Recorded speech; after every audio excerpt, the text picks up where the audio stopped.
ขอบคุณที่เข้ามาชม YouTube ช่องภูริฟิล์ม Channel ครับสวดมนต์ก่อนนอนแผ่เมตตาและอโหสิกรรม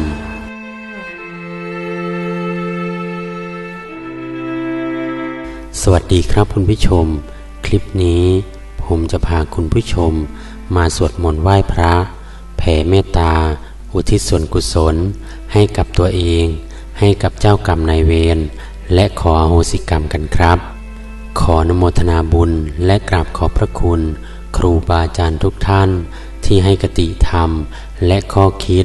ในการดำเนินชีวิตและขออนุโมทนาบุญกับทุกท่านที่มีส่วนร่วมในการจัดทำคลิปนี้ครับ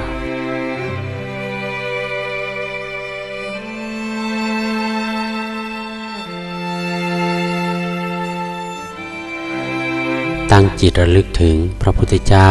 ที่เป็นประธานแล้วเริ่มสวดดังนี้ครับอิมินาสการเรนะพุทธังอภิปูชยามิอิมินาสการเรนะธัมมังอภิปูชยามิอิมินาสการเรนะสังฆังอภิปูชยามิ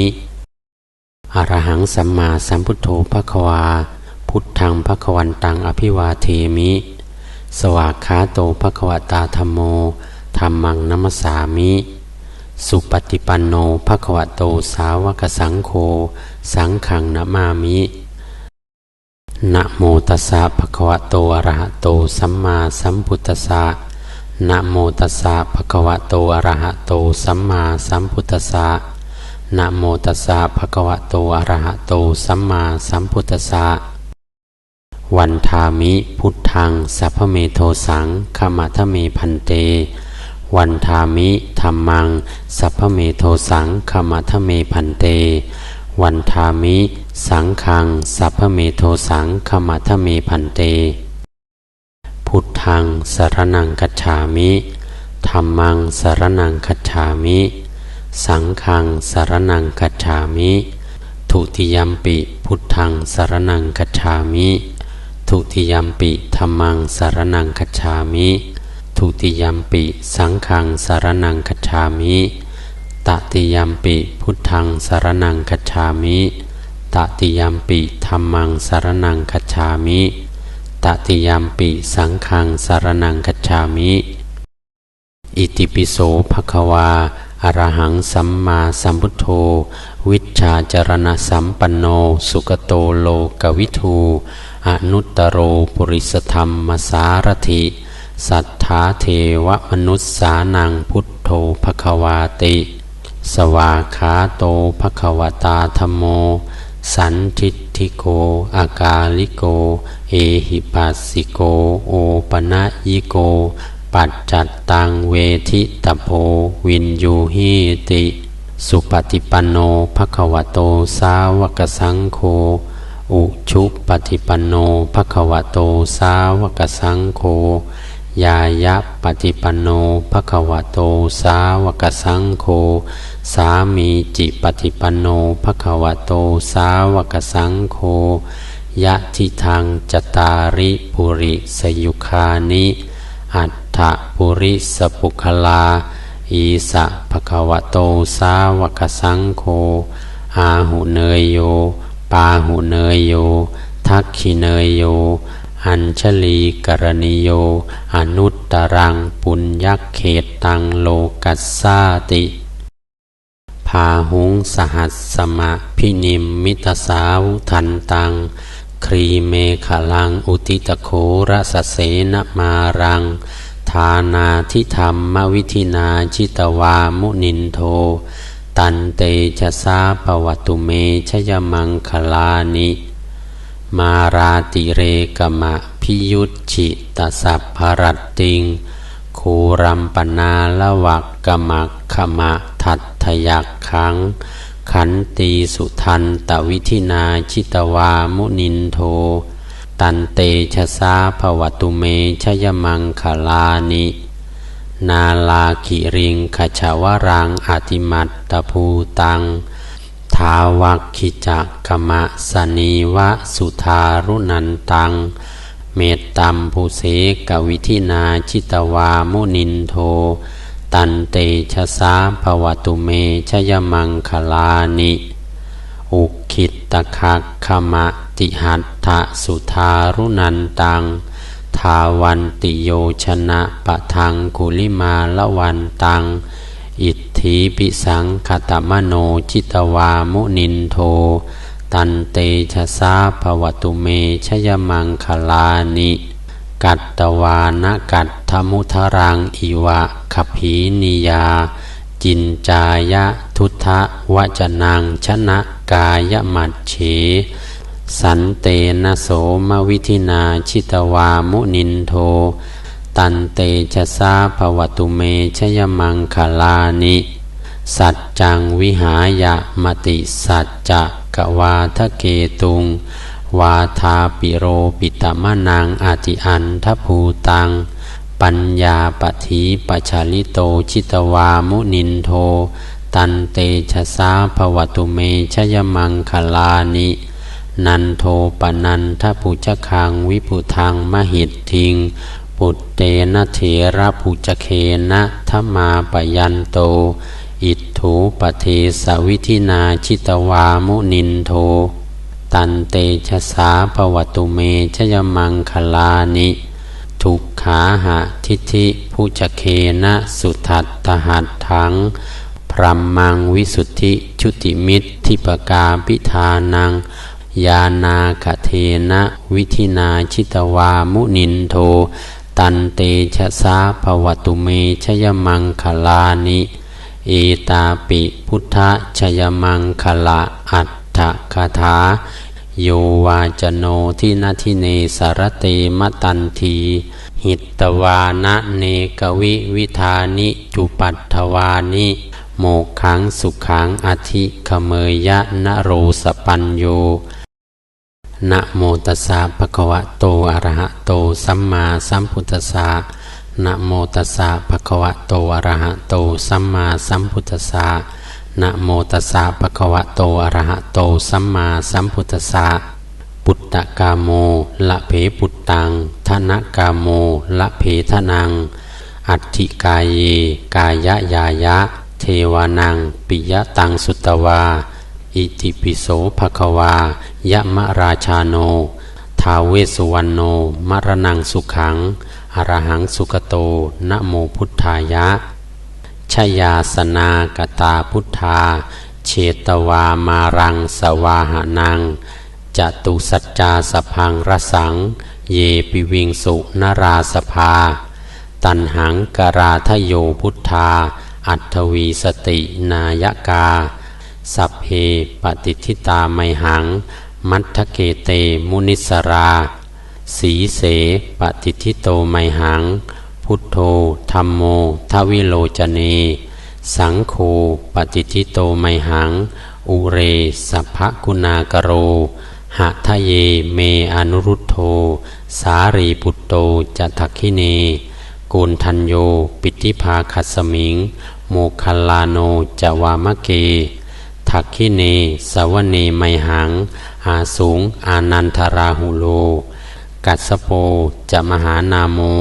อุภาสูงวามโสตะเกเกสันเตปิติภาคัสสมิงสุริโยวะปะพังกโรนิสินโนสิริสัมปันโนโสภิโตมุนิปุงคโวกุมารกัสสโปเถโรมเหสีจิตวาทโกโสไมหังวัฒเนนิจจังปฏิทาสิคุณากโรปุณโนอังคุลิมาโรจะอุปาลีนันทสีวลีเถราปัญจะอิเมชาตานาลาเตติลกามะมะเสสาสีติมหาเถราวิชิตาชินสาวกาเอเตสีติมหาเถราชิตวันโตชิโนรสาชะลันตาศีลเตเชนะอังคมังเคสุสันทิตารัตนังปุระโตอาสิทักขิเนเมตสุทธกังทัชคังปัจฉโตอาสิวาเมอังคุลิมาละกังขันธโมระปริตตัญจะอาตานาติยะสุทธกัง อากาเสชะทนังอาสิเสสาปาการะสันติตาชินานานาวะระสังยุตตาสัตตปาการะลังกตาวาตาปิตาทสัญชาตาพาหิรัตฉัตตุปัตถวาอเสสาวินยังยันตุอนันตชินะเตชะสาวสโตเมสกิจเจนะสัทธาสัมพุทธปัจเจเรชินะปัจฉระมัชชัมหิวิหารันตังมหิตะเลสัทธาปาเลนตุมังสัพเพเตมหาปุริสาสภาอิจเจวะมันโตสุขุตโตสุรโขชินานุภาเวนะชิตุปัตถโวธัมมานุภาเวนะชิตาริสังโฆสังฆานุภาเวนะชิตันตรายโยสัทธัมมานุภาวะปาลิโตจารามิชินะปัจฉเรติ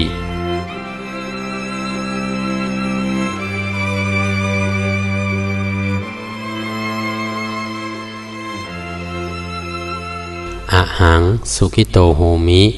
ขอให้ข้าพเจ้าจงมีความสุขอะหังนิทุโคโหมิขอให้ข้าพเจ้าจงปราศจากความทุกข์อะหังอเวโรโหมิขอให้ข้าพเจ้าจงปราศจากเวรอะหังอภยาปัชโชโหมิขอให้ข้าพเจ้าจงปราศจากความลำบากอะหังอนีโคโหมิขอให้ข้าพเจ้าจงปราศจากความทุกข์กายทุกข์ใจ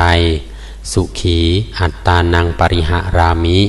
ขอให้ข้าพเจ้าจงมีความสุขกายสุขใจ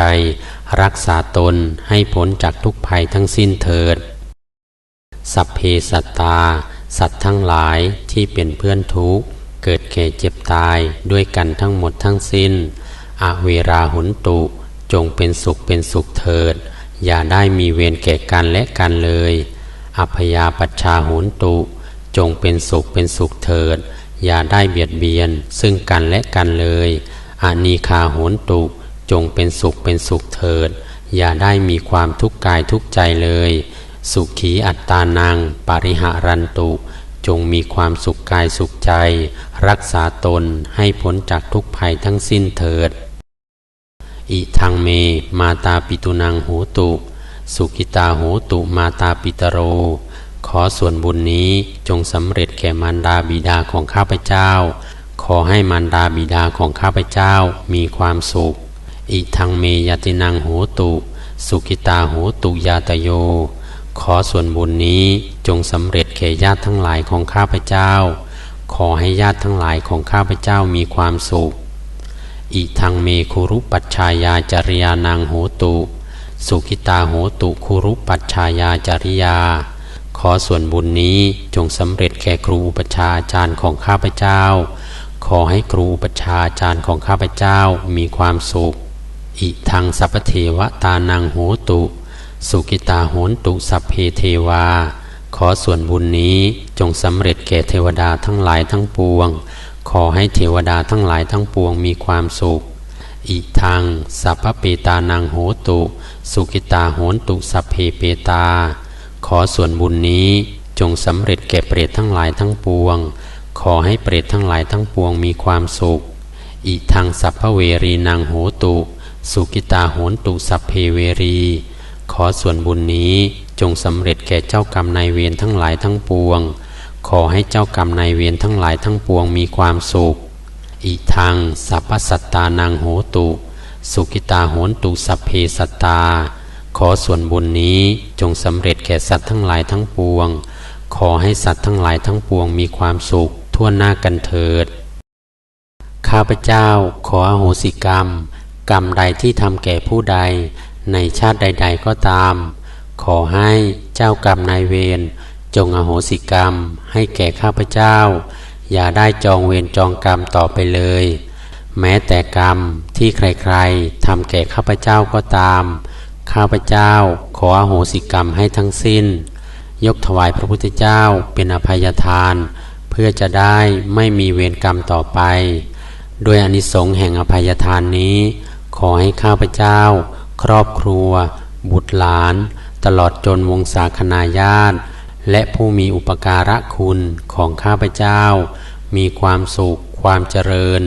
มีสุขภาพแข็งแรงปฏิบัติแต่สิ่งที่ดีและสิ่งที่ชอบด้วยเทิน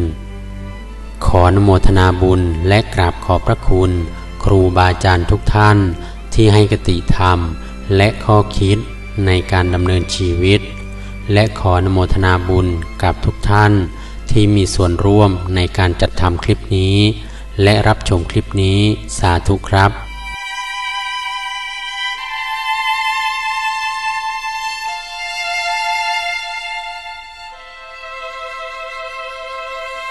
ติดตามรับชมได้ที่ YouTube ช่องภูริฟิล์ม Channel พบกันใหม่คลิปหน้าสวัสดีครับ